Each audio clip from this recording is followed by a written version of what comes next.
Masih semangat gak? Masih semangat? Sallu ala Nabi Muhammad. Sallu ala Nabi Muhammad. Sallu ala Nabi Muhammad.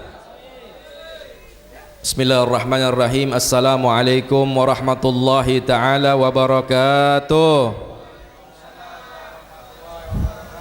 Hadratul Mukhtaramun yang sama-sama kita muliakan, kita cintai, para guru, para orang tua, para sesepuh, guru kita bersama Bapak Kiai Haji Ustadz Zaidan Fikri, Bapak Kiai Haji Ustadz Muhammad Nahrawi, Bapak Kiai Haji Ustadz Lutfi Mutawalli, Bapak Kiai Haji Ustadz Musannif Hafid, dan juga Ketua DKM Musalla apa namanya? Asy-Syariah Bapak Haji Eko Novianto, dan juga Ketua RW Bapak Haji Sodikun, dan juga guru kita yang barusan saja memberikan tausiahnya Bapak Ustadz Ustadz Zarkawi. Mudah-mudahan Allah Ta'ala panjangkan umurnya, Allah sehatkan badannya, Allah berkahkan rezekinya, dan Allah gabulkan segala hajat-hajatnya, amin ya rabbal alamin. Hadirin hadirat yang dimuliakan Allah Subhanahu wa Ta'ala, fahamdan li rabbin khassana bi Muhammadin. Sebuah pujian untuk Allah Ta'ala yang telah mengkhususkan kita sebagai umat Nabi Muhammad sallallahu alaihi wasallam, wa ankadana min dhulmatil jahli wad dayajiri, dan dengan lahirnya baginda Nabi Muhammad sallallahu alaihi wasallam maka sirnalah kebodohan, sirnalah kejahilan, sirnalah kegundahan. Wa anqadana min dhulmatil jahli wad dayajri. Alhamdulillahilladzi hadana bi abdihil mukhtari man da'ana. Segala puji bagi Allah Subhanahu wa Ta'ala yang telah memilihkan aku dan kalian lewat hambanya yang terpilih, yaitu baginda Nabi Muhammad sallallahu alaihi wasallam. Alhamdulillahilladzi hadana bi abdihil mukhtari man da'ana ilaihi bil idni wa qad nadana labbaika ya man dallana wa hadana. Sallallahu wasallam wa barik alaihi wa ala alihi. Alhamdulillahilladzi jam'ana fi hadzal mahdhar, walhamdulillahilladzi jam'ana fi hadzal majlisil mubarak. Nawarallahu wa iyyakum bi aqwar iltibat bi nabina Muhammadin sallallahu alaihi wasallam. Walhamdulillahilladzi bi ni'matihi tatimmus shalihat. Segala puji bagi Allah Subhanahu wa Ta'ala yang telah mengumpulkan aku dan kalian di malam hari ini, dan juga segala puji bagi Allah Subhanahu wa Ta'ala yang telah mengumpulkan nikmat dengan berbagai macam kebaikan. Kita bisa berkumpul di malam yang insyaallah Allah turunkan rahmatnya, Allah turunkan cintanya, Allah turunkan keberkahannya. Insyaallah Allah ampunkan dosa-dosa kita semua dengan berkat wasilah sabab peringatan Maulid Nabi Muhammad SAW dan juga Isra wal Mi'raj baginda Nabi Muhammad sallallahu alaihi wasallam. Hadirin hadirat yang dimuliakan Allah Subhanahu wa Ta'ala, ini satu nikmat yang agung, nikmat yang begitu besar yang Allah berikan kepada kita semua. Makanya setiap kita mengawali dari hal apapun pasti mengucapkan kalimat hamdalah. Dikatakan bahwasanya baginda Nabi Muhammad SAW ini dalam keadaan apapun pasti mengucapkan kalimat hamdalah. Tatkala baginda Nabi Muhammad SAW ini mendapatkan satu perkara yang tidak menggembirakan, baginda Nabi mengucapkan kalimat hamdalah dengan kalimat alhamdulillah ala kulli hal. Segala puji bagi Allah Subhanahu wa Ta'ala atas setiap keadaan. Namun tatkala baginda Nabi Muhammad SAW ini mendapatkan satu perkara yang menggembirakan, baginda Nabi mengucapkan kalimat alhamdulillahilladzi bi ni'matihi tatimmus shalihat. Segala puji bagi Allah Subhanahu wa Ta'ala yang telah mengumpulkan nikmat dengan berbagai macam kebaikan. Jadi Bu ya Pak, masih ada suaranya. Insyaallah dengan turunnya hujan ya tidak mengurangi semangat kita untuk belajar, amin ya rabbal. Dulu saya bareng Habib Mundir itu majlis kemana-mana, kalau hujan turun, hujan-hujanan bareng beliau. Nggak ada patah semangat. Habib Mundir itu kalau lagi dakwah di manapun, kalau hujan turun bersama para jamaah, ya hujan-hujanan bareng-bareng. Makanya saya tadi tanya, ini ada tendanya nggak? Ada. Oh, alhamdulillah, berarti saya nggak jadi turun. Kalau nggak ada tendanya, insya Allah saya turun juga. Kenapa? Karena kita ngikutin napak tilas dari guru kita bersama Sayyidil Walid Sultanul Qulub Al-Habib Mundir bin Fuad Al-Musawwa. Ya, jadi hujan yang turun setiap tetes ini insya Allah akan menjadi syahid di yaumil qiyamah nanti. Setiap tetes ini yang mengenakan baju kita insya Allah akan menjadi saksi untuk mengampunkan dosa-dosa kita nanti di yaumil qiyamah. Kenapa? Karena hujan turun ini rahmat dari Allah Ta'ala, betul? Makanya kita ucapkan rasa syukur yang begitu besar oleh Allah Ta'ala. Kenapa? Duduk di majlis ya peringatan Isra wal Mi'raj baginda Nabi Muhammad SAW ya, dan juga masih di bulan Sya'ban, walaupun dah lewat bulan Rajab tapi masih masuk di bulan Sya'ban, plus hujan turun, insya Allah alamat kabulnya doa-doa kita semua. Amin ya Rabbal. Yakin gak doanya dikabul? Harus yakin, karena setiap hujan ini rahmat buat kita semua. Insya Allah akan menjadi pengabulan doa kita semua. Makanya kita katakan alhamdulillahilladzi bi ni'matihi tatimmu shalihat. Segala puji bagi Allah yang telah mengumpulkan nikmat dengan berbagai macam kebaikan. Ini nikmat yang agung, nikmat yang besar, dan rahmatnya Allah begitu luas. Dan juga kalau saya mau singkat ini, ya ini kita karena waktu nggak terlalu panjang ya, intisari dari Isra wal Mi'rajnya baginda Nabi Muhammad SAW ini, Nabi ini ya bawa oleh-oleh buat kita, yaitu sholat. Betul. Nabi Isra Mi'raj ya pulang ke dunia, pulang ke alam bumi ini ya bawa oleh-oleh sholat. Kenapa? Karena sholat ini menjadi sila bainal abad war rabb. Makanya kita introspeksi sama diri kita masing-masing, bagaimana dengan sholat kita.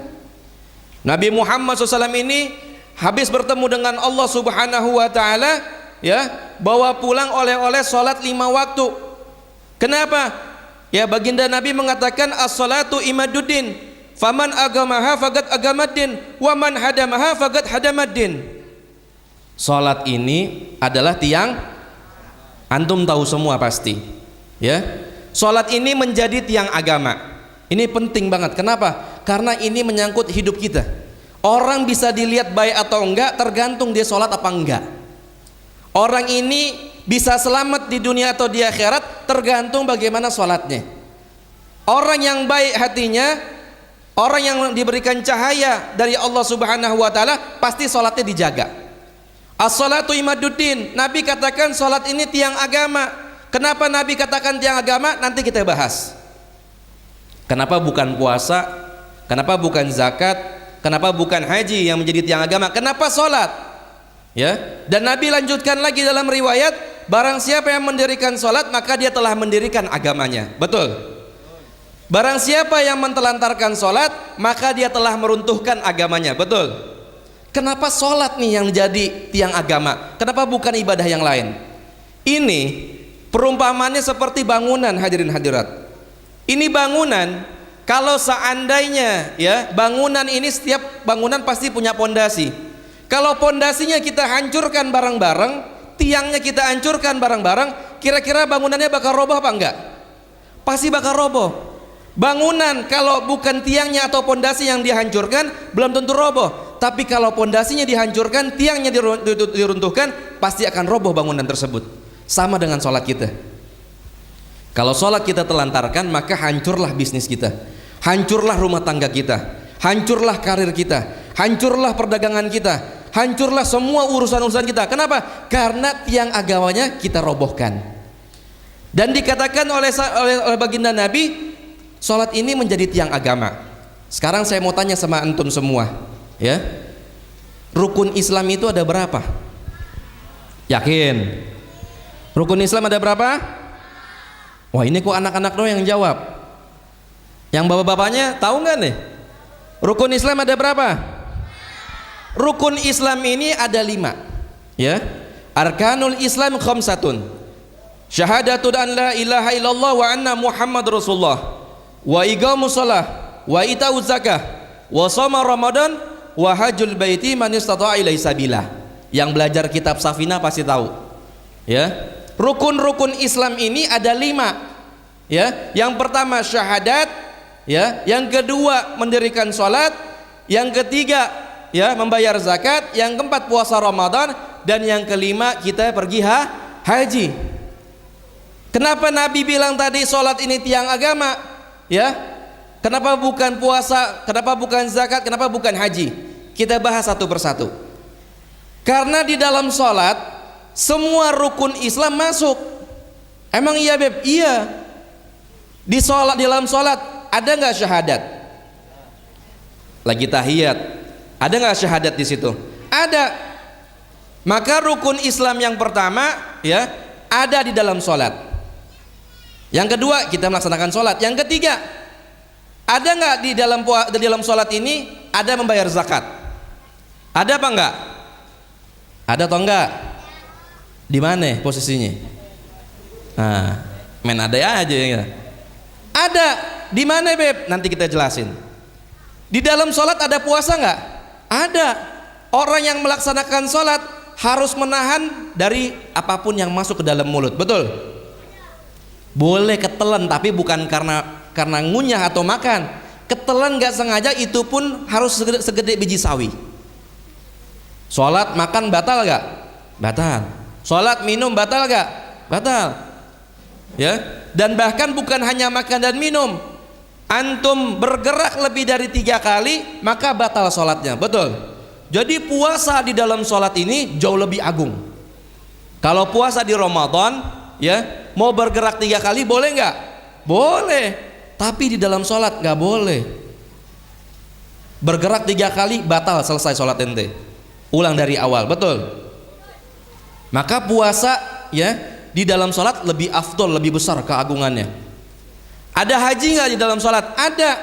Haji birruh, ya, ruh kita ini berangkat ke depan Ka'bah al-Musyarrafah menghadap kiblat. Jadi pergi hajinya bukan dengan jasad, dengan ruh. Jadi semua rukun-rukun Islam ini ada di dalam sholat. Lalu bagaimana Beb di dalam sholat ada zakat? Nah, kita bahas. Di mana Beb? Nah, zakat ini bisa tercipta karena adanya harta. Betul?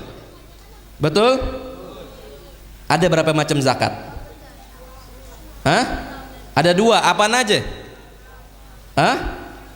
Zakat mal sama zakat? Masya Allah. Ini yang kecil-kecil pintar-pintar nih ngaji di mana sih? Masya Allah. Allahumma sholli ala Muhammad. Zakat ada 2. Ada zakat mal sama zakat fit. Zakat ini bisa tercipta karena adanya harta. Betul? Harta ini bisa tercipta karena ada pekerjaan. Kalau kita nggak bekerja maka kita nggak dapat harta. Harta ini bisa tercipta karena adanya perbuatan. Ada pekerjaan yang kita lakukan maka terciptalah harta. Dari harta tersebut kita bisa bayar zakat. Dan pekerjaan ini bisa tercipta karena adanya waktu.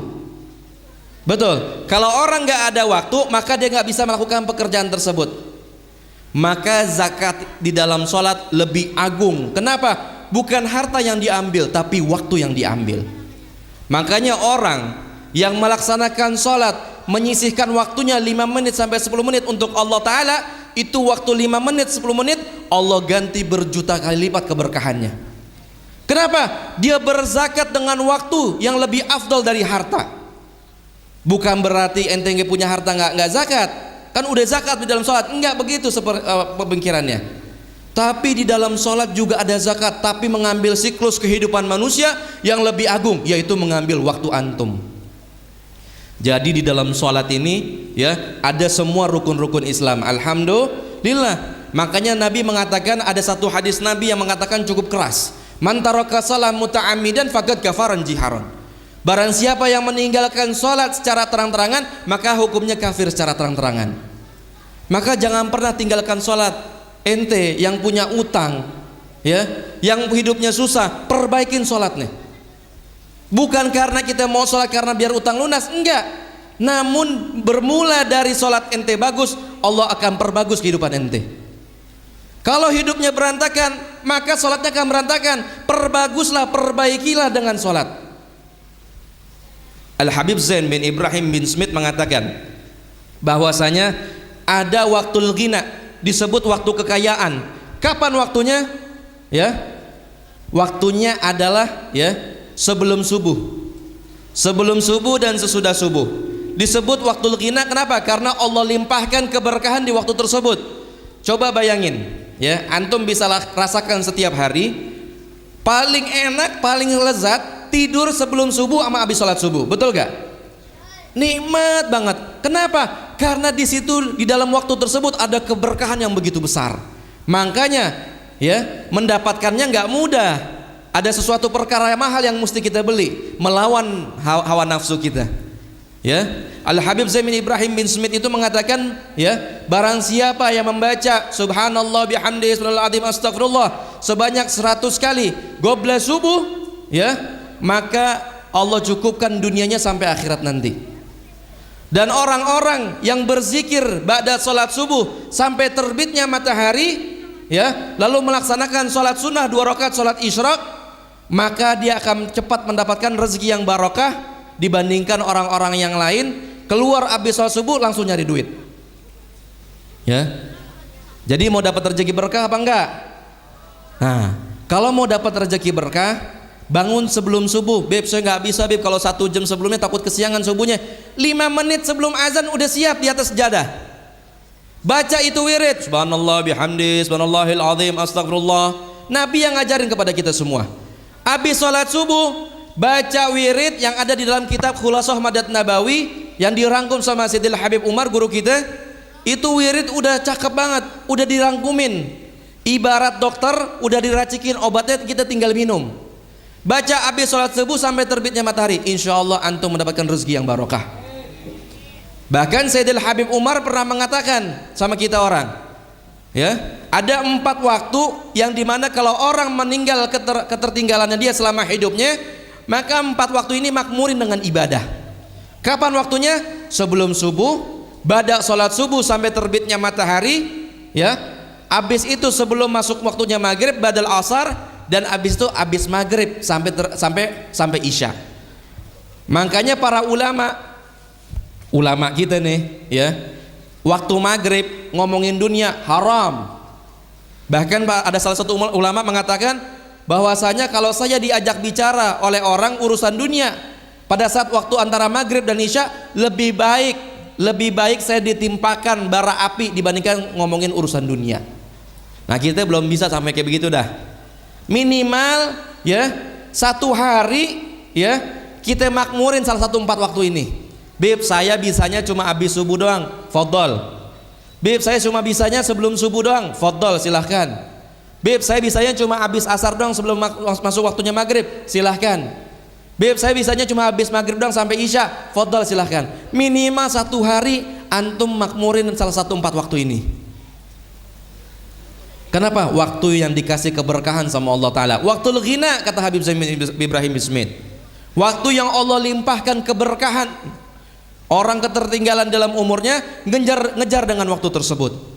Isi dengan apaan? Bukan main Facebook, bukan main Instagram, tapi baca wirid, baca Al-Quran, majlis ta'lim, kita makmurin. Insya Allah Allah berikan keberkahan buat kita semua. Allah berikan taufik dan hidayah agar kita bisa makmurin 4 waktu tersebut. Amin ya Rabbal. Kira-kira bisa apa enggak? Bisa apa enggak? Kalau umatnya Nabi Muhammad SAW ini insya Allah siap. Kenapa? Karena nggak ada amalan yang bisa kita andelin. Al Habib Ahmad bin Zain Al Habsyi, pengarang kitab Risalah Jami'ah, pengarang kitab Syarah Ainiyah, sholat malam sunnah 1000 rakaat. Kalau ibarat bahasa kita, mau ketemu Allah pede. Kenapa? Pernah ngamalin sholat sunnah 1000 rakaat. Nabi aja yang sudah diampunin dosa yang terdahulu dan yang akan datang, sholat sampai kakinya bengkak. Kita pernah nggak sholat 1000 rakaat? Boro-boro, Beb, kadang-kadang subuhnya aja di waktu duha, Beb. Boro-boro, Beb, kadang subuh kita tinggalin, Beb. Boro-boro, Beb, kadang kita malas, Beb. Terus apa yang mau kita andelin? Nggak ada. Gimana mau pede ketemu Allah nanti pada saat dipanggil? Nggak ada, melainkan kita berkumpul pada malam hari ini hanya mengharap syafaat dari baginda Nabi Muhammad SAW. Tapi minimal ada usaha dan ikhtiar dari kita untuk memperbaiki sholat kita. Yang biasanya sholat sendirian, ya, biasain sholat berjamaah. Makanya yang belum kawin kesian, jomblo, ya. Kenapa? Sholatnya sendiri, sendirian. Tapi kalau yang udah nikah, ya, sholatnya bisa berjamaah. Ada yang nanya sama saya, Beb, afdolan mana? Sholat di jamaah di masjid musola atau sholat di dalam rumah? Kira-kira jawabnya gimana tuh? Afdolan mana nih? Sholat jamaah di masjid atau musola atau sholat di dalam rumah? Afdolan mana? Kalau kita di rumah punya makmum, bini kita, anak kita masih kecil-kecil, afdolan sholat di rumah, imamin bini kita. Tapi kalau kita punya anak laki yang bisa imamin dari bini kita, maka afdol sholat di musola dan masjid, biar kita bisa berjamaah dengan orang-orang lain. Faham? Jadi maksimal, pahalanya juga berkah. Kenapa? Karena sholatnya antum bersama rumah tangga antum berjamaah, dan antum juga sholatnya berjamaah bersama dengan para jamaah di musola dan masjid. Alhamdulillah. Ini bab sholat. Saya yakin insya Allah yang tadinya subuhnya kesiangan, Allah perbaikin subuhnya jadi nggak kesiangan. Yang tadinya mungkin biasa ninggalin sholat, habis hadir acara nih malam, ya, menjadi ahli sholat. Amin ya rabbal. Kalau udah sholat 5 waktu udah mantep, cobain sholat malam. Cobain sholat malam. Cobain sekali-sekali ente berduaan dengan Allah Ta'ala, nikmat. Di saat orang lain lagi tidur, ya, ente berduaan dengan Allah Subhanahu Wa Ta'ala. Tenggelam dalam keintiman Allah Subhanahu Wa Ta'ala. Gak ada yang tahu, ya, ente cuma berduaan dengan Allah Ta'ala. Beb, kapan bagus waktunya? 3:30 sebelum masuk waktu subuh ente bangun sholat, laksanain. Hatta walaupun 5 menit sebelum azan subuh masih bisa sholat malam, silahkan. Gak mesti jam 2, setengah 2, khawatir nanti bangunnya kesiangan subuhnya. 3:30 lebih, jam 4 kurang, ya, bangun sholat malam, berduaan dengan Allah Ta'ala, munajat, minta apa yang diinginkan. Gak ada orang yang sukses di dunia ini dan di akhirat melainkan dia sholat malam, selalu istiqomah dengan sholat malam. Minta sama Allah Ta'ala biar jadi ahli sholat malam. Amin ya rabbal. Kira-kira paham gak nih? Ya, ini pembahasan tentang sholat, insya Allah sudah cukup paham. Yang penting kita melaksanakan. Beb, gimana kalau kita belum khusyuk? Gak apa-apa, sholat dulu. Belum khusyuk, tugas kita cuma ikhtiar, nanti Allah yang bagi khusyuk buat kita. Beb, saya belum ini belum itu, sholat dulu, jalanin dulu. Nggak ada perintah syariat harus ini harus itu dulu, nggak, jalanin dulu. Nanti Allah yang akan bagi nanti khusyuan buat kita. Ya, ini dengan peringatan Isra wal Mi'raj baginda Nabi Muhammad SAW ini, ya, kita berharap kepada Allah Ta'ala agar Allah Ta'ala berikan taufik dan hidayah kepada kita semua. Yang tadi ninggalin sholat jadi ahli sholat. Amin ya rabbal. Yang tadinya sholat waktu 5 waktu nggak pernah tinggalin, sekarang sholat sunnahnya jangan ditinggalin. Sholat 5 waktu udah mantep, udah hebat, nggak pernah ketinggalan, nggak pernah ninggalin. Ditambahin dengan qobliyah badiahnya.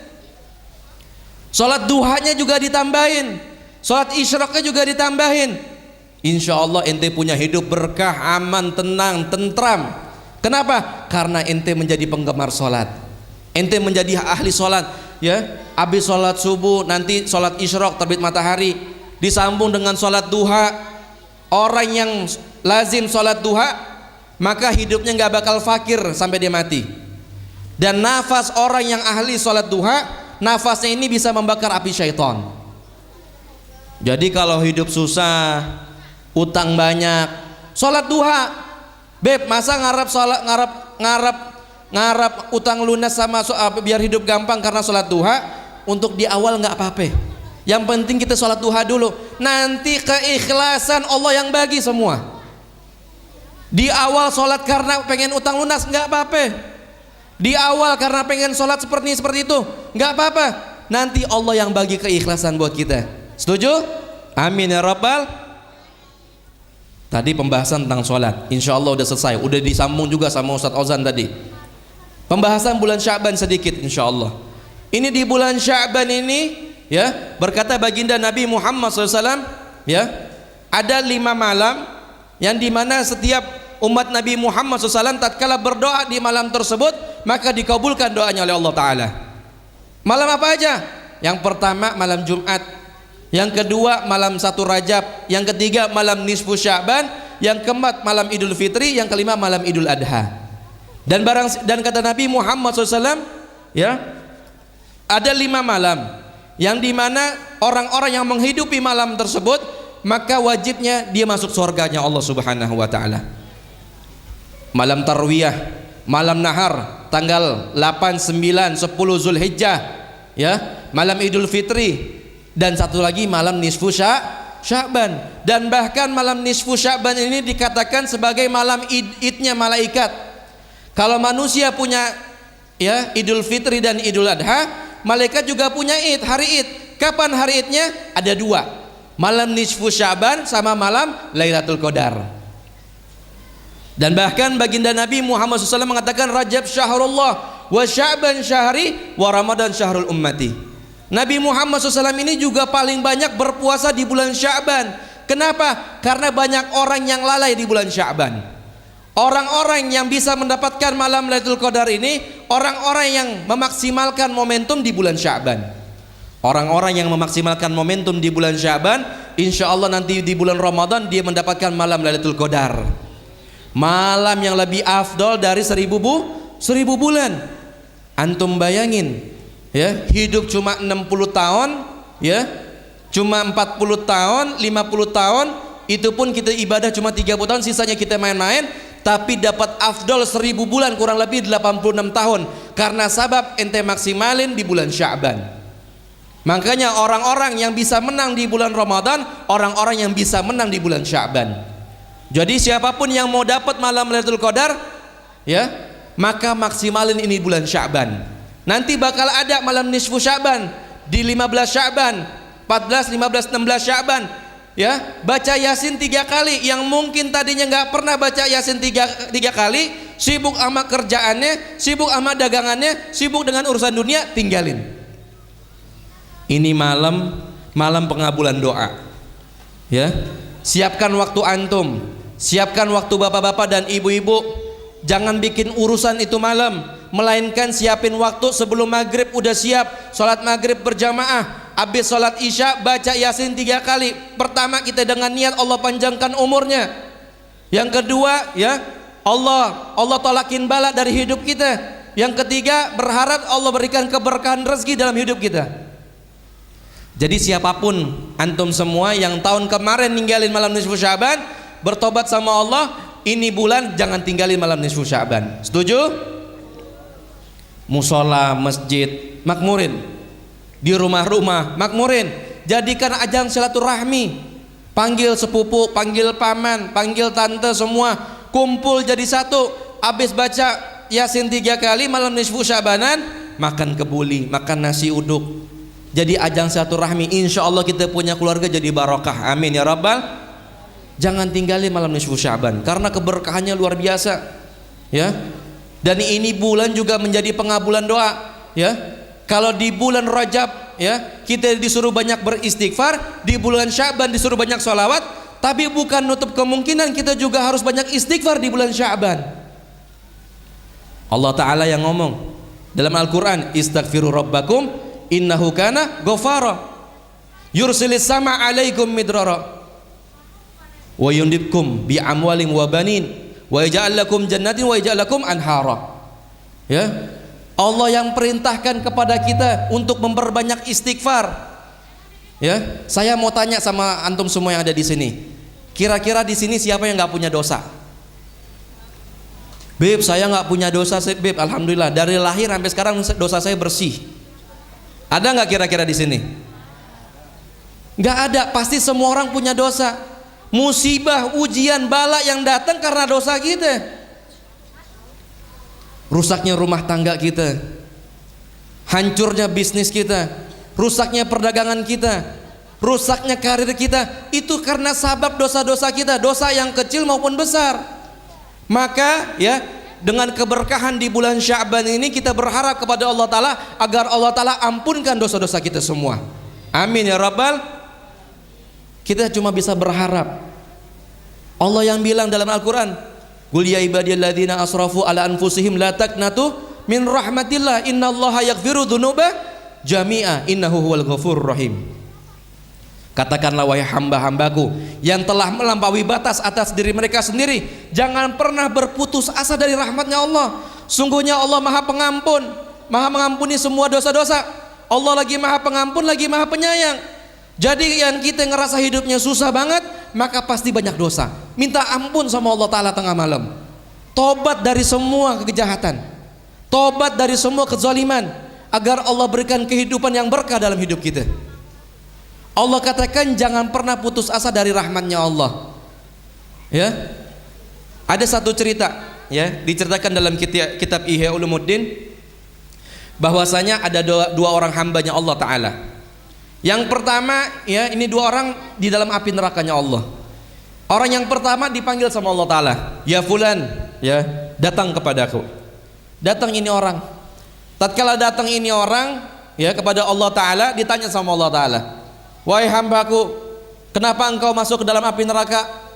Wahai Rabb, cukup, ya, cukup, ya, selama di dunia saya nggak pernah taat kepadamu, saya banyak maksiat kepadamu, makanya saya pantas masuk dalam api nerakamu, wahai Rabb. Kata Allah Ta'ala, balik lagi ke dalam api neraka. Ini orang jalan pelan-pelan banget masuk dalam api neraka. Begitu mau masuk, ya, ditahan oleh Allah Ta'ala. Allah Ta'ala perintahkan malaikat untuk hentikan orang ini. Maka ditanya, wahai hambaku, kenapa kok engkau masuk ke dalam api neraka? Aku perintahkan kau jalan dengan lamban sekali. Kata ini orang apa? Wahai Rabb, tadi engkau memanggilku dari api neraka menghadap kepadamu, aku berharap, aku pikir aku akan dimasukkan ke dalam sorga, ternyata enggak. Maka Allah katakan apa? Karena harapanmu kepadaku, karena rahmatku, masuklah ke dalam sorga. Hamba yang kedua dipanggil, keluar dari neraka, ya fulan bin fulan. Ditanya sama Allah Ta'ala, wahai fulan, kenapa engkau masuk dalam api neraka? Cukup wahai Rabb, selama di dunia saya enggak taat kepadamu, saya banyak maksiat kepadamu, makanya saya pantas ke dalam api nerakamu, wahai Rabb. Maka kata Allah Ta'ala, balik lagi ke dalam api neraka. Ini orang jalan cepat. Begitu mau masuk ke dalam api neraka, ditahan oleh para malaikat, diperintahkan oleh Allah Ta'ala, berhenti. Kenapa kau cepat banget masuk dalam api neraka? Kau jangan bergegas. Wahai Rabb, cukup deh, selama di dunia saya nggak taat kepadamu, di akhirat ini saya nggak taat lagi kepadamu, dan aku pikir tadi engkau keluarkan aku dari api neraka, engkau akan masukkan aku dalam sorga, makanya saya nggak mau lagi nggak taat kepadamu, saya mau taat. Sampai engkau perintahkan aku masuk dalam neraka, saya mau taat, saya dengan bergegas. Kata Allah Ta'ala apa? Karena harapanmu dan rahmatku, masuklah ke dalam sorga. Kita nggak pernah tahu cara berpikir Tuhan buat kita. Jadi kita nggak boleh putus asa dengan rahmatnya Allah Ta'ala. Allah Maha mampu memberikan kesuksesan di dunia wal akhirah buat kita. Sekalipun ini orang belangsak, sampai hadis Nabi mengatakan, ya ibna Adam, innaka ma da'utani wa rajautani ghafartu ala ma kana minka fala ubali. Wahai anak Adam, ya ibna Adam, innaka ma da'utani wa rajautani ghafartu ala ma kana minka fala ubali. Wahai anak Adam, tatkala engkau datang kepadaku, berharap kepadaku dan berdoa kepadaku, mengharap ampunan kepadaku, maka aku ampunkan dosa-dosamu sampai aku tak pedulikan lagi. Ya ibna Adam, law balagat dhunubuka ananis sama, thumma astaghfartani ghafartu ala ma kana minka fala ubali. Wahai anak Adam, walaupun dosamu memenuhi langit, kalau kau punya harapan kepadaku, meminta ampun kepadaku, maka aku ampunkan dosa-dosamu dan aku tak pedulikan lagi. Kira-kira Allah bayar apa enggak, Bu? Allah bayar enggak, Pak? Jadi yang jahat itu kita, yang banyak zolim ini kita, yang banyak maksiat ini kita. Makanya dengan harapan, dengan wasilah pada malam hari ini, malam peringatan Isra wal Mi'raj baginda Nabi Muhammad SAW, kita berharap kepada Allah Ta'ala, Allah ampunkan dosa-dosa kita semua, Allah maafkan kesalahan-kesalahan kita semua, Allah kabulkan semua hajat-hajat kita. Amin ya Rabbal. Ini nggak punya hajat apa nih? Gul amin, amin. Allah maafkan salah-salah kita, Allah kabulkan semua doa-doa kita. Yang sedang sakit Allah ganti dengan afiah yang sempurna. Yang dalam lilitan hutang piutang Allah lunaskan hutang piutangnya. Yang belum menikah Allah berikan jodoh yang terbaik. Yang belum dapat anak Allah berikan keturunan yang soleh dan soleha. yang di dalam kubur orang tuanya Allah masukkan ke dalam surga bersama baginda Nabi Muhammad SAW. Kita cuma bisa berharap, ya, kita cuma bisa berharap kepada Allah Ta'ala. Dulu Habib Mundir pernah ngomong gini, orang-orang yang semangat dalam hidupnya, dalam hidupnya ini tekad untuk mensyiarkan dakwah baginda Nabi Muhammad SAW, maka kalau dia punya orang tua lagi di alam barzah, ya, setiap orang-orang tersebut yang sedang dakwah, ya, maka orang tuanya didudukan bersama baginda Nabi Muhammad SAW. Kata Habib Mundir, saya memang tidak hafal orang-orang yang pasang umbul-umbul itu di depan, saya nggak hafal. Tapi Nabi Muhammad hafal dengan nama orang tersebut dan hafal nama orang-orang tua tersebut. Setiap anak-anaknya memegang umbul-umbul dakwah Nabi Muhammad, di saat itulah orang tuanya didudukan bersama baginda Nabi Muhammad SAW. Dan bahkan dikatakan setiap anak yang memiliki orang tua sudah wafat, tatkala dia duduk di majlis ta'lim, dia duduk di majlis solawat, dia duduk di majlis baginda Nabi Muhammad SAW, baru dia mengucapkan bismillah, yarfa'illahul adab minal abi. Orang tuanya diangkat azabnya karena sabab anaknya duduk di majlis ta'lim baru mengucapkan bismillahirrahmanirrahim. Begitu besar. Jadi bapak ibu yang punya anak, giring ke majlis ta'lim. Bapak ibu yang punya anak, pondokin. Kenapa? Zaman udah edan, zaman sudah gila. Banyak orang-orang yang bisa bermaksiat lewat dari handphone. Jaga anak perempuan kita, jangan sampai keluar yang bukan dengan mahramnya. Berapa banyak orang yang hamil di luaran sana tanpa menikah karena kelalaian dari kita bapak ibu. Jaga anak perempuan kita, jaga anak-anak kita agar terhindar dari orang-orang yang berbuat zalim kepada keluarga kita. Insya Allah dengan keberkahan baginda Nabi, Allah jaga keluarga kita. Amin ya rabbal alamin. Insya Allah nggak panjang lebar, kita hanya berharap kepada Allah Ta'ala, Allah kabulkan semua doa kita semua. Amin ya rabbal alamin. Nas'aluka ya Allah wa natawasul ilaika bijahi habibikal mustafa wa habibikal mujtaba anta jalana min kulli dhikin faraja wa min kulli hammin makhrajan wa min kulli bala'in afiyah. Allahumma maghfiratuka awsa' min dunubina wa rahmatuka arja inna min amalina. Allahumma maghfiratuka awsa' min dunubina wa rahmatuka arja inna min amalina. Allahumma maghfiratuka awsa' min dunubina wa rahmatuka arja indana min amalina. Wahai Allah, wahai Allah, wahai Rabbi, wahai Allah, wahai Rabbi, rahmatmu lebih luas dari dosa-dosa kami dan juga rahmatmu lebih kami harapkan dari amal-amal kami. Wahai Allah, Allahumma maghfiratuka awsa' min dunubina. Wahai Allah, ampunkan dosa-dosa kami, ampunanmu lebih luas dari dosa-dosa kami. Wahai Allah, dan juga rahmatmu lebih kami harapkan dari amal-amal kami. Wahai Allah, wahai Allah, wahai Rabbi, masih banyak di antara kami yang terjerumus dalam dosa. Wahai Allah, ampunkan dosa-dosa kami. Wahai Allah, wahai Allah, wahai Rabbi, masih banyak di antara kami yang masih meninggalkan salat, gantikan dengan taufik dan hidayahmu. Wahai Allah, wahai Allah, wahai Rabbi, masih banyak di antara kami yang hidup dalam kesulitan, mudahkanlah. Wahai Allah, wahai Rabbi, wahai Allah, wahai Rabbi, ada di antara kami yang sakit tak kunjung sembuh, berikan dengan afiat yang sempurna. Wahai Allah, wahai Rabbi, wahai Allah, wahai Rabbi, seburuk-buruknya kami, seberumur dosa kami, wahai Allah, kami tidak pernah menyembah selainmu. Wahai Allah, kami selalu menyembahmu dan juga mengharap kepadamu. Wahai Allah, wahai Allah, wahai Rabbi, kabulkanlah semua harapan-harapan kami. Kalau kau tak kabulkan harapan kami, lalu kami akan berharap kepada siapa lagi? Wahai Allah, dengan perayaan Isra wal Mi'raj baginda Nabi Muhammad SAW, ini hanya ikhtiar kecil kami. Wahai Allah, untuk menggembirakan kekasihmu baginda Nabi Muhammad SAW. Wahai Allah, jadikan baginda Nabi malam ini tersenyum kepada kami dengan usaha kami yang kecil ini, dengan ikhtiar kecil kami ini. Mudah-mudahan menjadi syafaat untuk kami nanti di yaumil qiyamah. Wahai Allah, kami tidak memiliki amal yang besar, wahai Allah, melainkan kami berkumpul karena cinta kepada kekasihmu baginda Nabi Muhammad sallallahu alaihi wasallam. Rabbana taqabbal minna innaka antas samiul alim wa tub alaina innaka antat tawwabur rahim. Rabbana atina fid dunya hasanah wa fil akhirati hasanah wa qina adzabannar. Wa sallallahu ala sayidina Muhammadin nabil ummi wa alihi wa sahbihi sallam walhamdulillahi rabbil alamin. Wahai Allah, dan juga kita berharap, ya, kita agar disampaikan kami di bulan suci Ramadan. Allahumma kama barakta fi Rajab wa barikna fi Sya'ban wa balikna Ramadan.